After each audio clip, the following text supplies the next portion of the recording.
So hello guys, today in this video I am going to discuss about the topic which are related to the genetic information or genetic study. So in this today's video I am going to discuss about the dogma of molecular biology. Okay, so before the starting the today's video, we just know the what is meant by the dogma. Okay, so dogma, it is established brief or opinion held by the religion, ideology or any kind of the organization it is authorized or have to be disrupted. Okay, and the central dogma of the molecular biology describe the flow of the genetic information. Okay, so means that this topic are basically related to the genetic information.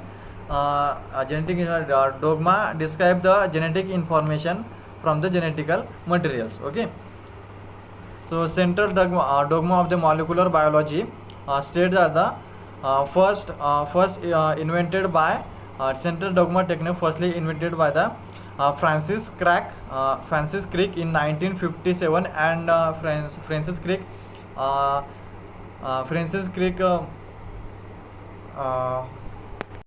and the Francis Crick published that information related to central dogma molecular biology in the 1958.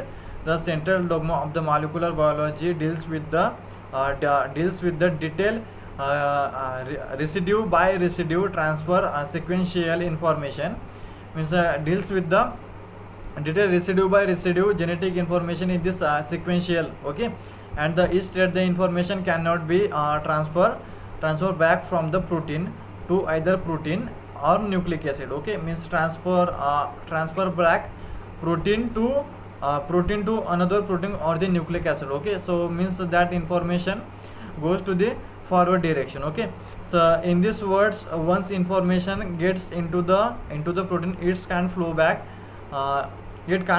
into the nucleic acid. Means once your information is goes to the another genes from the first gene, so that information cannot be goes back. Okay, so it's actual statement of the central dogma of the molecular biology. So the central dogma central dogma basically are the relationship of the DNA, RNA and the proteins. In the we study in the central dogma, the DNA makes RNA and RNA makes the protein. It is actual function of the central dogma technique in the body.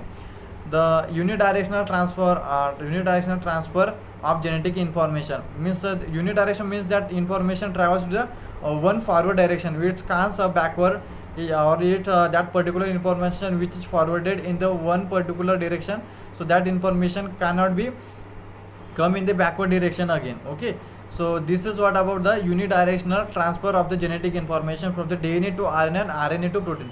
Means once the information travel from the DNA to RNA or RNA to protein, so that information cannot be travel from the protein to RNA and RNA to DNA. Okay, the organizing principle of the molecular biology, genetic information flows from DNA to RNA, RNA to protein. Okay, as per the previous point I told you, the first point again we see the first point, the relation between the DNA to RNA and RNA to protein.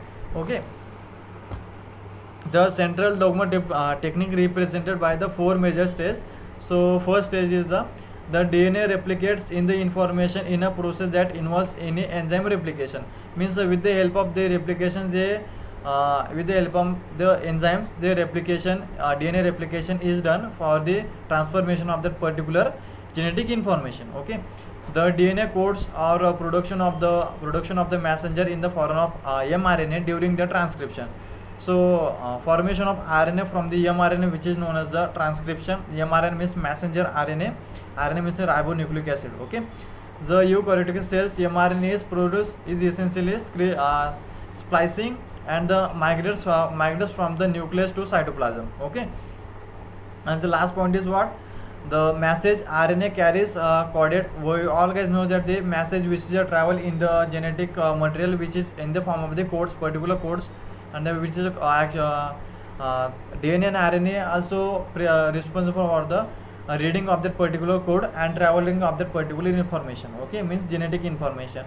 The messenger RNA carries the coded information to the ribosomes. The ribosomes read that particular codes, and identify the particular identify the particular information and synthesis the proteins. Okay, we all guys knows that the synthesis of protein in the cell done in the ribosomes. Okay, so this process called as the translation. So guys, I hope you have got the brief idea introduction or brief idea regarding the central dogma technique. So thank you guys.